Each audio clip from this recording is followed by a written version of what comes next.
रियाज साहब, आपसे जानना चाहूँगा, एक तो आपका शुक्रिया, आप हमारे साथ शामिल हुए हैं। ये दुख की घड़ी है, हम आपके साथ बराबर के इसमें शरीक हैं। अल्लाह पाक आपको हौसला दे। ये फरमाइएगा कि हुआ क्या, आपकी ज़ुबानी वाक़े का पता चल जाए।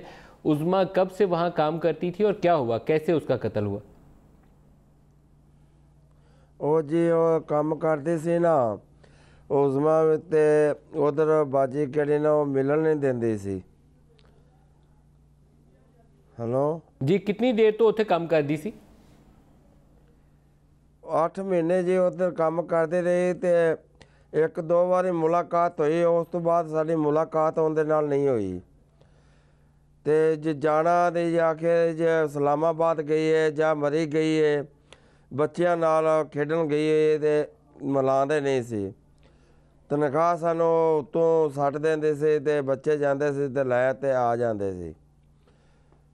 ਤੁਹਾਨੂੰ ਕਦੀ ਸ਼ੱਕ ਨਹੀਂ ਪਿਆ ਕਿ ਤੁਹਾਡੀ ਬੇਟੀ ਨਾਲ ਮਿਲਣ ਨਹੀਂ ਦੇ ਰਹੇ, ਪੈਸੇ ਉੱਤੋਂ ਸੁੱਟ ਦਿੰਦੇ ਨੇ, ਤੁਸੀਂ ਲੈ ਕੇ ਆ ਜਾਂਦੇ ਹੋ ਤੇ ਬੱਚੀ ਨੂੰ ਤੁਸੀਂ ਦੇਖਿਆ ਨਹੀਂ ਤੇ ਤੁਹਾਡੇ ਹੋਇਆ ਨਹੀਂ ਕੋਈ ਦਿਲ 'ਚ? ਬਾਜੀ ਕਿਲੇ ਵੀ ਟੱਕਰਦੇ ਸੀ ਨਾ, ਬਾਜੀ ਟੱਕਰਦੇ ਸੀ। ਬੱਚੀ ਤੁਹਾਡੀ ਬਹੁਤ ਖੁਸ਼ ਹੈ, ਬਹੁਤ ਹਾਲ 'ਚ। ਸਾਡੇ ਨਾਲ ਉਹਦੀ ਕੋਈ ਮੁਲਾਕਾਤ ਇਹ ਜੀ ਨਹੀਂ ਹੋਈ। ਬਸ ਇੱਕ ਵਾਰੀ ਮੁਲਾਕਾਤ ਉਹਨੇ ਬੁਲਾਇਆ ਸੀ ਤੇ ਮੇਰੇ ਬੱਚੀ ਵੀ ਕੋਲ ਬੈਠੀ ਸੀ। ਇਹ ਬੱਚੀ ਕੰਮ ਨਹੀਂ ਕਰ, ਉਹਨੂੰ ਡਾਂਟਿਆ ਸੀ।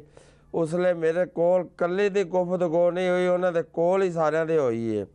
ਉਸ ਤੋਂ ਬਾਅਦ ਉਹਦੀ ਮੁਲਾਕਾਤ ਮੇਰੇ ਨਾਲ ਨਹੀਂ ਹੋਈ, ਨਾ ਮੈਂ ਉਹਦੀ ਸ਼ਕਲ ਹੀ ਨਹੀਂ ਵੇਖੀ। ਔਰ ਹੁਆ ਕੀ ਹੋਇਆ, ਕਿਸ ਤਰ੍ਹਾਂ ਉਹਨੂੰ ਮਾਰਿਆ, ਕਿਸ ਤਰ੍ਹਾਂ ਉਹਨਾਂ ਨੇ? ਉਹ ਮਾਰਨ ਦਾ ਜੀ ਸਾਨੂੰ ਕੋਈ ਪਤਾ ਨਹੀਂ। 18 ਤਰੀਕ ਦਾ ਵਾਕਿਆ ਹੈ। ਮੈਂ ਸਕਿਉਰਟੀ ਗਾਰਡ ਸੀ ਤੇ ਮੈਨੂੰ ਫੋਨ ਕੀਤਾ ਸੋ ਤੇ ਰਿਆਜ਼ ਸਾਹਿਬ ਤੇਰੇ ਕਿਹੜੇ ਬੱਚੇ ਸਾਡਾ ਜ਼ੇਵਰ ਲੈ ਤੇ 2 ਅੰਗੂਠੀਆਂ 15,000 ਰੁਪਇਆ ਲੈ ਤੇ ਪਾ ਗਈ, ਪਤਾ ਨਹੀਂ ਲੱਗਦਾ ਪਿਆ ਤੇ ਤੁਸੀਂ ਜਲਦੀ ਤੋਂ ਜਲਦੀ ਆਓ। ਮੈਂ ਆਦੀ ਬੇਟੀ ਨੂੰ ਗੱਲਿਆ ਤੇ ਬੇਟੇ ਨੂੰ ਗੱਲਿਆ, ਮੈਂ ਕਿਹਾ ਜਾ ਤੂੰ ਉਜ਼ਮਾ ਦਾ ਪਤਾ ਲਾਓ।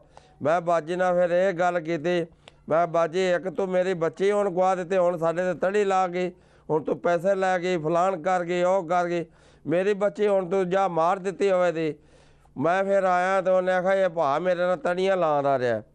ਥਾਣੇ ਉਹਨੇ ਪੁਲਿਸ ਮੰਗਾ ਲਈਏ ਤੇ ਪੁਲਿਸ ਕੇ ਨਾਲ ਵੀ ਉਹ ਮੇਰੇ ਨਾਲ ਗੱਲਾਂ ਕਹੇ, ਇਹ ਮੈਨੂੰ ਤੜੀਆਂ ਲਾ, ਤੂੰ ਸਾਡੀ ਬੱਚੀ ਮਾਰ ਦਿੱਤੀ ਹੈ, ਫਲਾਣ ਕਰ ਦਿੱਤੀ। ਮੈਂ ਕਿਹਾ ਬਾਜੀ ਇੱਕ ਤੂੰ ਬੱਚੀ ਤੇਰੇ ਕੋਲ ਰਹਿੰਦੇ ਸੀ, ਮੇਰਾ ਘਰ ਨਹੀਂ ਵੇਖਿਆ, ਬਾਹਰ ਨਹੀਂ ਵੇਖਿਆ, ਹੁਣ ਤੂੰ ਮੈਨੂੰ ਤੜੀਆਂ ਲਾਏ। ਮੈਂ ਕਿਹਾ ਮੈਂ ਬਿਲਕੁਲ ਕੀਤੀ ਹੈ।